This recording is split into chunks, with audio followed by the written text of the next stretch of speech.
resume the recording. So.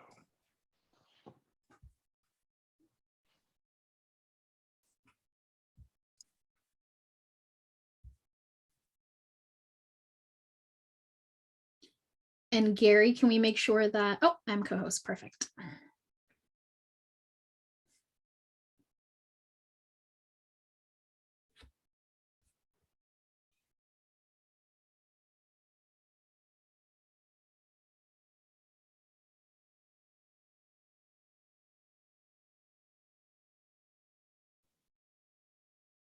All right, Kevin, I didn't know if you wanted to say a few words before we get started or just turn it over to Dr. Daniels.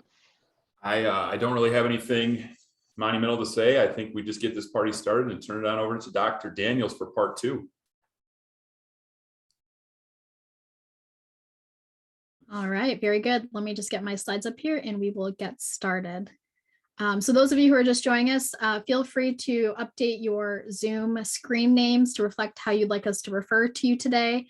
Also, this is going to be an interactive session. So if you are unable to participate via audio and you get into a group, still use the chat and do the best that you can. And with that, I'm going to go ahead and get us started for this lightning fast session all about community building in the online classroom. And actually, this should be part 2, student to student relationships. So out of curiosity, how many of you were able to join us for the first session? Go ahead and give me a thumbs up emoji or wave, or let me know somehow if you were able to make it to the first one. Awesome. Okay, so it looks like we've got a few new folks. Good mix. So hopefully that means that you found some value in the first one. You came back for the second one. So just as a quick reminder, I do want to set some intentions for our time together today. So first is I really want to use this as an opportunity to connect the experiences of students and faculty. I have been an educational developer for a long time, and I think one of the beauties of my job is to really help strengthen those relationships, sometimes to be a liaison and really help folks recognize each other's common experiences and build mutual empathy for one another. Number 2 is to share my own knowledge and experiences. So I do come to you with a PhD in anthropology, where I studied undergraduate culture. And I also am an assistant director at the Center for Research on Learning and Teaching at the University of Michigan. So I'm also local geographically, just like the rest of you. And I also have a consulting practice where I work with institutions and faculty all over the country and even internationally, helping them think about how to improve online education. And that includes hybrid, some versions of face-to-face, as well as fully online, synchronous and asynchronous. So I'll definitely draw upon some of that knowledge as well. I want to model some best practices for inclusive online teaching. I fully believe that you should practice what you preach. And so if there are any kind of techniques or framing that I use or models that I introduce, they're all fair game. So please feel free to take advantage and steal anything that's useful and leave anything that's not. And I hope that that is the case for today. I also want to create some opportunities for reflection and sharing. And really, I think this is where the strength of why I've been invited to do this is here, is not just because of my background and knowledge, but my hope that this is a dedicated time for you to really think about what's working and not working in your own teaching and learning, and for me to be able to help guide you through that reflection. And then finally, acknowledge that we're all doing the best we can. As I mentioned, I'm also in Michigan, which I did the classic Michigan accident of slipping on some ice yesterday on the way to my car. So I've currently got an ice pack on my right wrist. So I really appreciate your empathy and bearing with me as I try to fumble my way around my keyboard and my mouse this morning. And if you've got little ones at home, or if you're feeling under the weather or just had a tough week, just know I'm here with you and we're gonna get through this together. And hopefully I'll leave you better than I found you this morning. Okay, so as a reminder, this is actually part 2 of a 2-part series on community building and online courses. And I really appreciated our conversations last time. We really talked a lot about what does it mean to have caring relationships with our students? How do we bring our full selves into those relationships when we're already stretched so thin? How is it that we can really reach out to disengaged students and establish like communication pathways of trust that are resilient through lots of potential issues and conflicts that might arise over the semester? And I was really pleased with the great ideas that we generated together as a group. So if you weren't able to attend that, I know Gary will be able to provide potentially recording, but also reach out to your colleagues in ETOM who attended and see, maybe what some of their golden nuggets are. Today's session is going to be about building community among your students. Okay, so we talked a lot about how is it that you get them to trust you, and how do you trust them, and how do you open those pathways. And today is all about how do you get them to trust each other? How do you get them to invest in each other's learning? And we know that there are certain barriers when it comes to online teaching, especially asynchronous online teaching or hybrid teaching, that make it feel like, oh, we don't have those moments, right? Like we do in a live classroom. And those moments, I mean, like the 10 minutes before class starts and students can sit next to each other and mingle and make friends with one another, right? Walk to class together. There are those serendipitous moments that happen that they just don't exist in the online environment unless we create them. And so I think the big key for today is going to be all about intentionality. So community building is not just something that happens organically. It's something that you have to strategically plan for, and you have to nurture and cultivate. So it's not just about setting up community, but it's about checking in and watering it and giving it sunlight and, checking the soil. As far as I can take that analogy, I just really want you to think about what are ways that you can create opportunities and really foster a strong community. And I want to think about this in both synchronous and asynchronous settings, right? So those kinds of practices might look different, and what's possible was different in those spaces. But I want us to try to push ourselves out of our comfort zone and maybe think of some new ways of creating those spaces for our students. And I'll tell you, as somebody who's been able to pull this off in both of those kinds of spaces, it is surprising and also incredibly rewarding. So I think it is worth the effort. And I'll just also say really quick, this is just a stock image, but the one under asynchronous is actually a screenshot from one of the online courses that I taught called Preparing Future Faculty, where I had students do introduction videos and respond to each other's. And I have to say, I will never not do that again, because it was such a joy to be able to get to know these students from afar. So I do want to offer some takeaways. I know you brought me here as an expert. And so one of these models that I think has been really helpful for me in wrapping my head around what community building is this one, which really gives us a good sense of the fact that community is built over time. And that there are particular kinds of experiences that communities go through in their time together, whether it's just a one-day workshop like how we have, right, just 45 minutes, or if it's something that is a semester long, or even, a 4-year program. And your role as the facilitator of that community changes over time as well. And so, in the beginning, they're really going to look to you for guidance, for establishing some of the norms, the expectations, for forming groups, whether it's a class or subgroups within it. And then you start to guide them, right? As you bring some challenges to the group, whether it's problem solving or, or working on assignments together or offering peer feedback. And then as the community starts to kind of gel, you kind of move even further to the side and you become more of a mentor, and they start to master what I would call not just team community building skills, but quite literally team building skills. And that's a framework that I really encourage you to think about, is that community building is building a team. So for those of you who have played team sports, what's the difference between, a few people getting together to kick around a soccer ball versus a team that's been training their whole life right together. The passion is stronger in a team environment, but there's also more potential for conflicts because the emotions are high. And so I think that's what happens is as students start to gel closer together, you start moving into more of this mentor role until eventually you're just kind of consulting and that group is running itself. Where you are going to end up on this continuum or where you start might vary, but to me, I think this is a really helpful way to kind of see how you should not be the one who's always the only one holding the community together. Our goal is to get students to invest in each other's learning so that they care about each other getting what they need to out of your class. And it's not easy, but we're going to talk about some ways for us to start moving down this continuum. So the first activity that we're going to do is a fire starter that I call Story of My Name. You'll notice that I don't use the term icebreaker, even though I've been trained to use that term. I'm breaking that habit because to me, an icebreaker assumes that people are cold, that you're breaking through some initial hesitation. And a lot of times people feel like, oh gosh, another icebreaker. And I don't want that. I want a fire starter. I want something that's going to bring people together, that's going to ignite some passion, that's going to give them something that they feel confident or comfortable or happy talking about, especially when you first get a group of folks together. So Gary and Kevin, or Gary or Kevin, one of the Kevins in this room, if you could go ahead and drop a link to our worksheet for today. And as you do that, I know how folks are, academics are, you're going to want to scroll through the whole worksheet. Do me a favor and try to hold off and just look at the very first activity, which is called Story of My Name. So in just a moment, you are going to get into your teams, and these are going to be your teams that you have for the rest of our time together. And I'm going to see how quickly we can build community with a group of perfect strangers to put some of these ideas to the test. So Story of My Name is a fire starter that helps get people to know one another. So what you're going to do is tell about a 1-minute story about your name. And it could be anything about your name.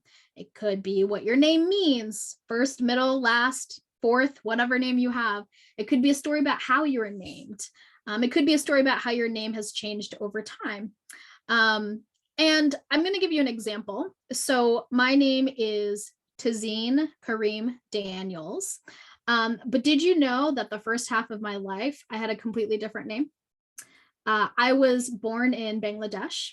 And when I was about 1.5 years, my parents moved to the United States.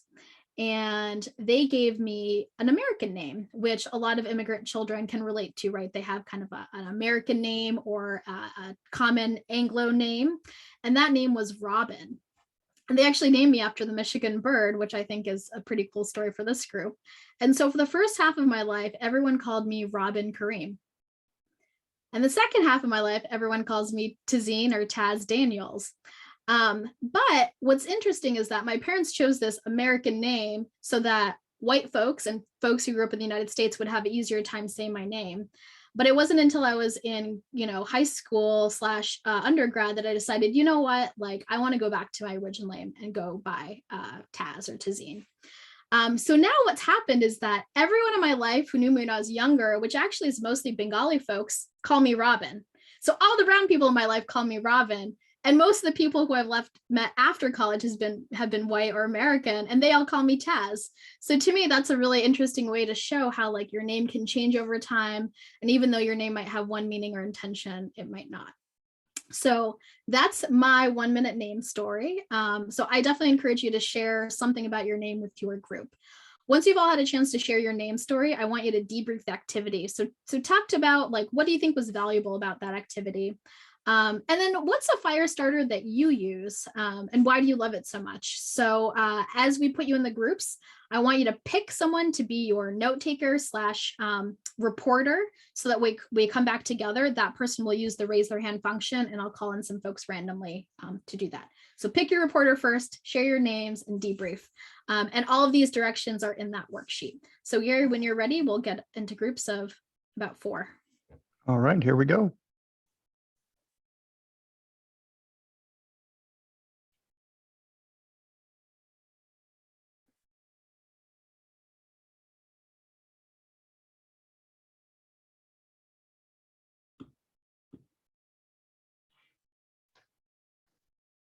And you want to go ahead and pause the recording, Gary?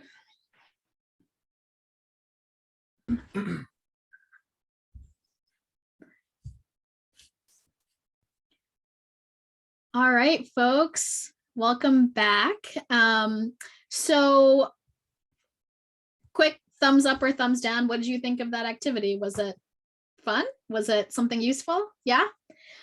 So if you were your reporter, go ahead and under the reaction button, there's a raise your hand function. Go ahead and raise your hand because I want to hear back from a few groups. Awesome. All right, Ian, let's start with you. What did your group think of the activity? And are there any other fire starters that you heard that might be good to share with the group? We had a good time with it. Other fire starters that we used included this one actually. Jennifer Fillion uses this one with groups of international and US based students. I think that was how I took the note. 2 truths and a lie is another one. And we got cut off talking about 2 truths and a lie. Awesome. Yeah, that's a great one. All right, let's go to John. We ended up spending most of our time just talking, and then we got to the debriefing right in the last minute or so. Yeah. But one of the things that somebody uses was, and I thought this was a good one, especially for, because the only one I was thinking of was one I used in face-to-face, but this one I think would work good with online, is he has the students recommend things, whether it's a restaurant, a book, a movie. And so that's a way that you could do that in a discussion group or something online. And then he said he has a lot of follow-up students. He teaches accounting. So the second semester, he might have them talk about what they learned the hard way about accounting. So it's a way to review, but then also kind of reignite relationships and that kind of a thing. So Awesome. Thanks, John. Let's go to Heather. Did your group talk at all about the name activity or what you thought was valuable about that specific one? Yeah, we did. We just mentioned that it built that immediate sense of community. We started to feel connected to each other. We discovered 2 of us had the same middle name. And so there was some overlapping reasons for stories and things. So yeah, it built community well. And the 2 icebreakers that now I know to call them fire starters. I'll have to switch. We talked about this or that. And we talked about, I do one where I ask them which way they put their toilet paper roll on and why. So yes, marriages have ended over less. Over, right? That's the right answer. that's fantastic. the majority. Oh, okay. Fantastic. Tom, I'm going to call on you. And I'm curious, did your group talk about qualities of good fire starters? Were there things that you noticed that really help them work? Hi. So unfortunately, we started out with names and only got through 2.5 and ran out of time completely. So I don't have anything to say about it. We didn't get a chance to discuss which fire starters. I myself, and I think everybody that was there that chimed in thought that this was a good fire starter. Awesome. And I have to admit, I was always more accustomed to the term icebreaker. Yeah. What did you like about this fire starter? What do you think made it enjoyable for you? Well, it was easy for everybody to have something to say. Even, both of us, what was it? Nancy and I both came out with, out of the chute saying, well, there really isn't anything that interesting about my name or my experience with it. But for, just talking about the middle name and how your parents chose it was something that ended up being interesting and something easy for any of us to bring out. So. Awesome. I love this. So you actually are naming some really important qualities. Thank you for those of you who raised your hand. I think, just a good smattering. I'm going to go ahead and share my screen and offer you some qualities that I have collected over time to really think through what makes a good fire starter, because not all fire starters are good. Some of them can actually do the exact opposite, which is to make people feel excluded or make people feel like they're not a part of the communities, or they could just be things that students don't like doing. So let's talk about what some of those qualities are. The first is that they have a purpose, and that purpose is clear to the student, right? How many of us, like I said, are like, oh, we're going to do an icebreaker. I think most of us in this room like doing that, which is why we're educators. But a lot of times students are like, why am I telling you about my favorite pizza? Like, what does this have to do with astrophysics? And so really being deliberate about why you're doing it. For Story of My Name, the purpose is to A, give everyone a chance to speak, and B, help each other learn your names, right? Because that's something too, that as you start working together, now oh, she prefers to be called, Tizine or Taz, or this is how to pronounce her name, or these are what their pronouns are, so there's lots of things that you can learn, and being clear that this is why we're doing it. So some ways to do it is they're related to the topic of the day. I teach a course in medical anthropology, so a good fire starter question I like to ask is, in your family, what was the cure for the common cold that you used, right? So for some folks, it's like chicken noodle soup or udon or Vicks Vapor Rub. If you're from the 80s, that was a big one for immigrant families. And so being able to then use that as a lead into the topic. They help students build trust or learn each other's names. And so if you start learning something personal about someone's social identity, you learn that I was from Bangladesh, you learn that I was an immigrant, that I have strong connections to my Bengali side, that really does help to humanize each other. The questions are aligned with the amount of trust that you've built. So you're not asking students to share personal views on touchy topics, right? If you're teaching a course on evolution, you're not asking them about their religious beliefs on evolution on the first day. So something like a name story, or that is much more benign but helps people feel like they're being heard and that they're included, is definitely the way to go. And perhaps once you've built that trust, you can work up to some of those higher stakes questions. And then the questions are not exclusionary. So I appreciate what you had said about how anybody could have something to say about their name.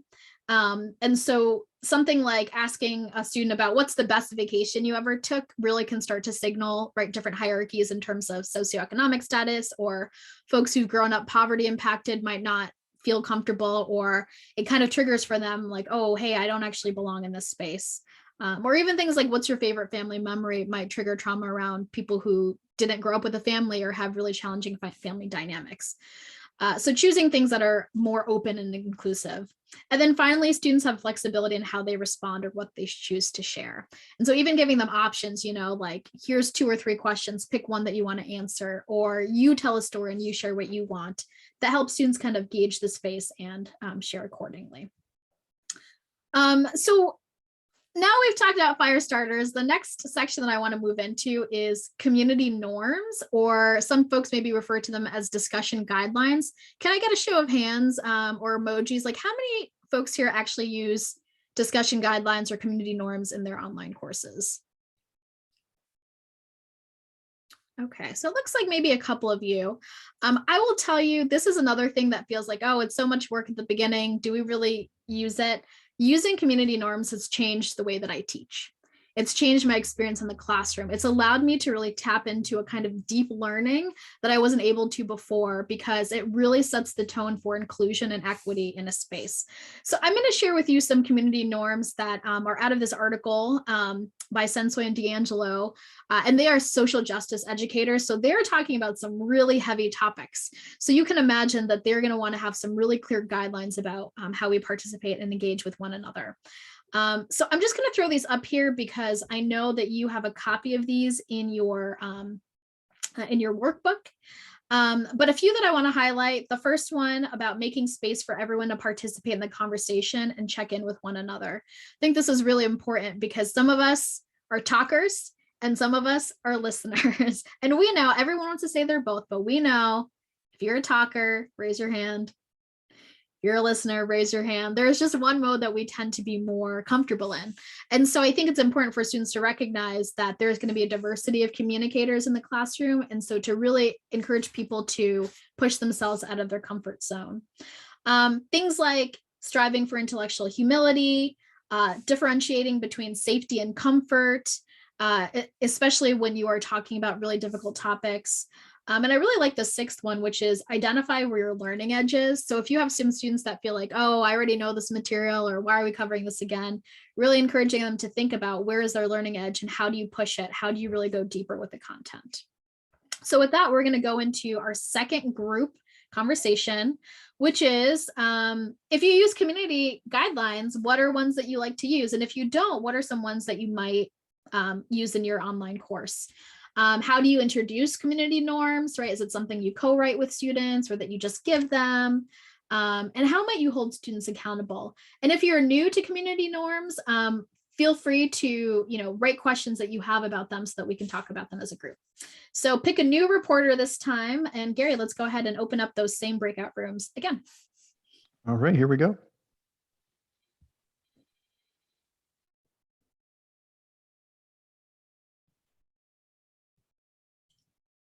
All right, welcome back. So if I could get my reporters to raise their hands so that I can get the conversation started. So let's start with you, Linda Lee. What were some of the conversations you had around community norms and discussion guidelines? Interesting that we kind of all said similar things, and we think it's really important that those norms or expectations be set out early on in the class, such as in the syllabus, or even in the course design, if there's a course designer working with the teacher, and also written and up high in the syllabus, even as opposed to buried on page 20 of the syllabus. And one person said that seemed they have more difficulty in face-to-face communications than in online communications. Because I said with what I do, the little procedure I have to follow, I don't have any problems. But anyway, face-to-face maybe is more difficult than online. Yeah, Linda Lee, that's such a great observation. I think that's what happens when you have more community, is that there's more chance for conflict, and you need those norms, right? When there's a little bit of disconnection in like an online class or asynchronous class, they might feel like, oh, the norms are there. Maybe then you're thinking more about participation guidelines, which are different. That's a whole other workshop we could do, but that's a great observation to think through. Let's go to you, Nancy.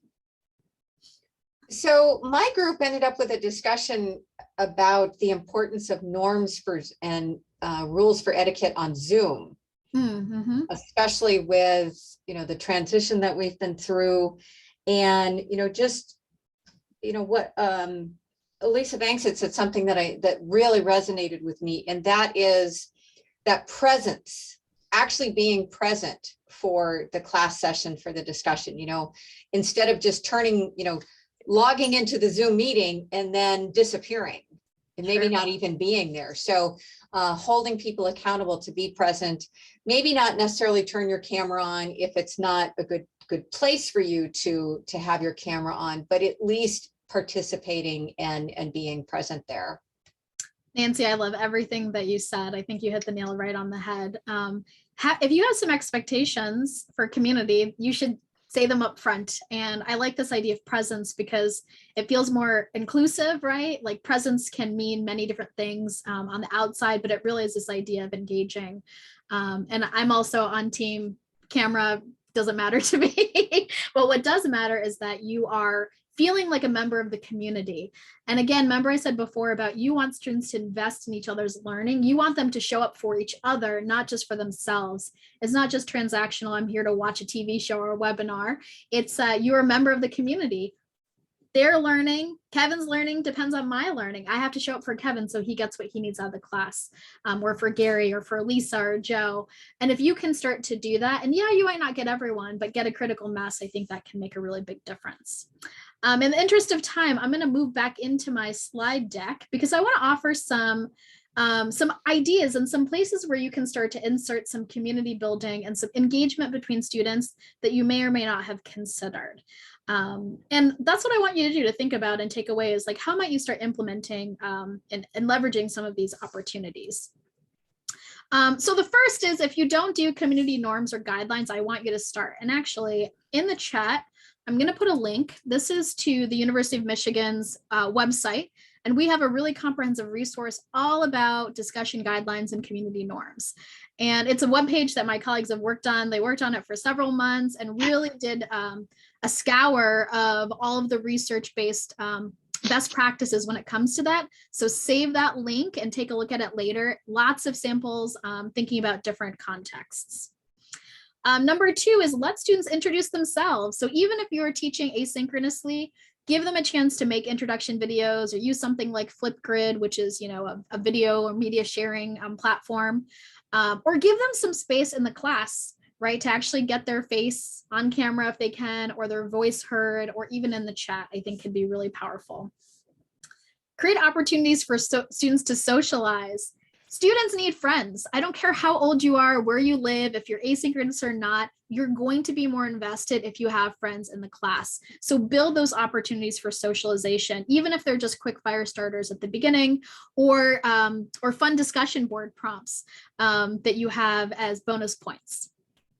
Facilitate the creation of peer learning groups. This was actually a really great experiment that a few colleagues and I did when we moved a face-to-face seminar into a remote format where it was completely team-based. And then all of a sudden it was like, wow, half the people are quarantined for the pandemic, the other half are, dying to be in person but can't, and other people have care responsibilities.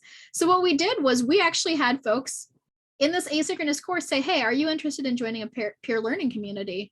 And if so, here's a starter package of what it takes to do that. And I will help organize the groups, but then you're on your own to keep that going. And I would say almost 80% of the students signed up for it. And the other 20% said they wish they could, but they didn't.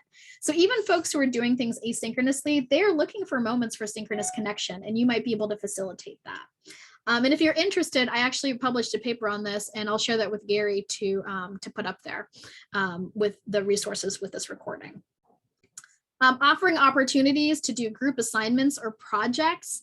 I think, group projects can be really complicated to design and to assign and to keep track of. But maybe it's an opportunity. Maybe you could say, hey, this is something you could do on your own, or if you want to do it with a partner, let me know and I'll find a partner for you. Or maybe it's something that's a smaller group. So incorporating that flexibility and giving students a reason to connect online still, but offline from your classroom, I think can be really great. So those students that are struggling or dealing with isolation, they have another pathway, because it's hard to just direct message someone and say, hey, do you want to be my study buddy? Right? It's too awkward. So you do it, put some intention in there.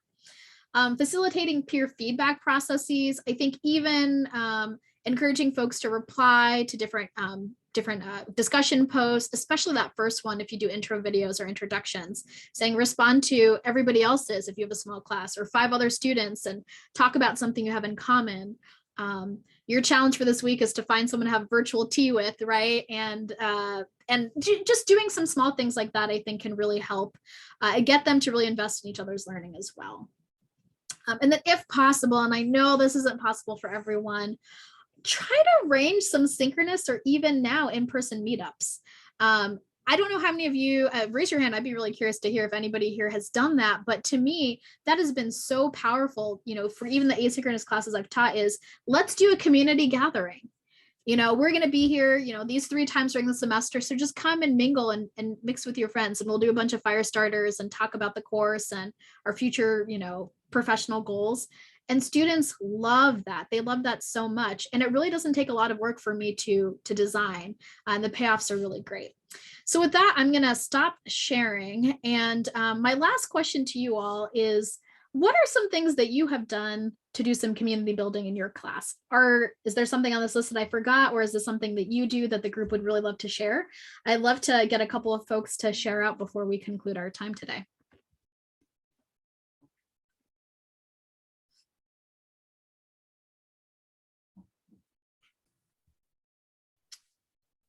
Awesome. I'll start. Yeah, please. I do some of the more basic stuff, nothing quite as diversely interesting as maybe you mentioned, but it's something I'm trying to set some examples for the people that take the class I'm talking about. So weekly discussions, like on the discussion board, like we all say, peer review, and a group project throughout the 7 weeks of the course. Yeah, absolutely. Thanks, Tom. Mm-hmm. Yeah, Candace.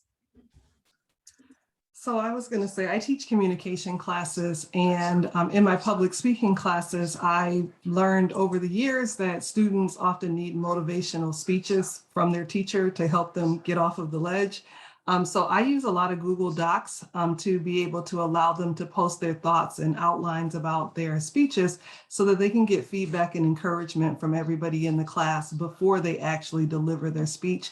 And it tends to help reduce anxiety.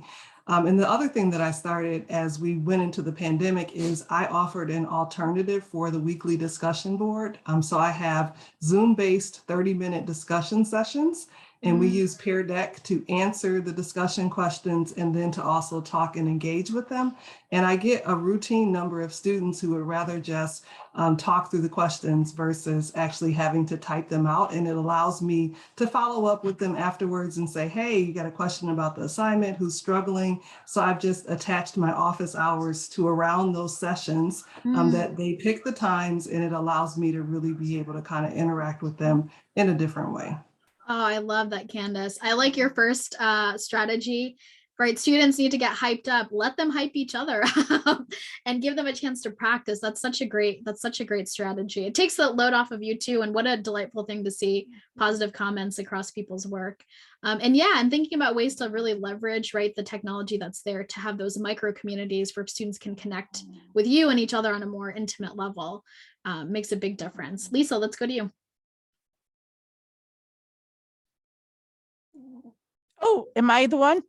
Oh, hold on. Let's see. My screen moved around. Lisa's. Yeah, Lisa, go ahead. Did you have something to add? I saw your hand up. Yeah, one of the things I do right off the bat, I teach accounting, so we don't have a lot of room for discussion board type things. I need for them to learn how to crunch numbers.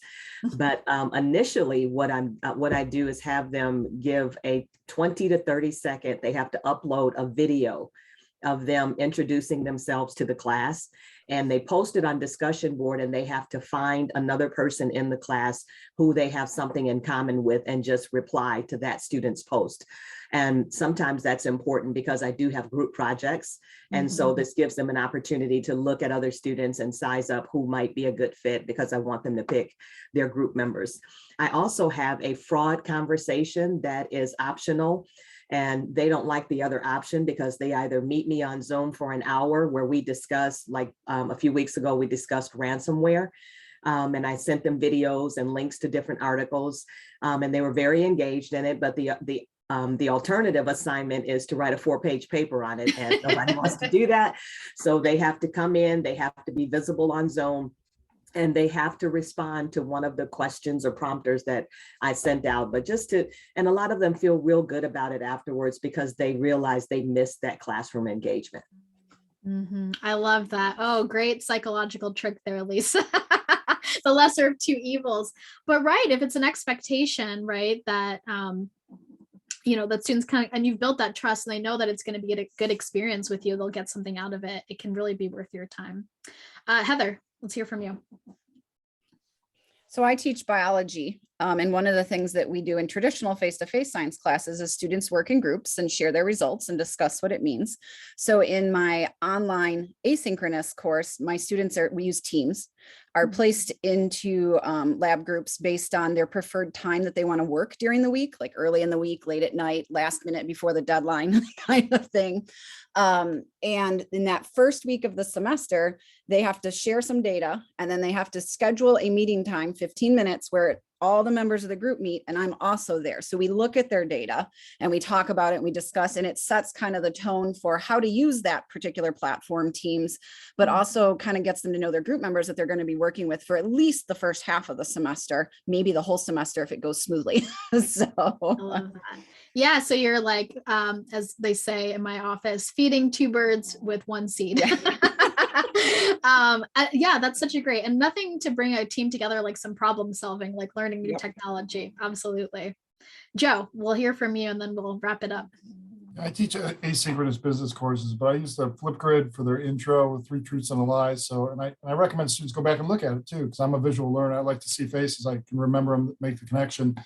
Canvas is our LMS. I offer extra credit for them to upload their picture, preferred name, and preferred pronouns. So this way we kind of get a little more, names are big. They're important whether it's in the classroom or online for me.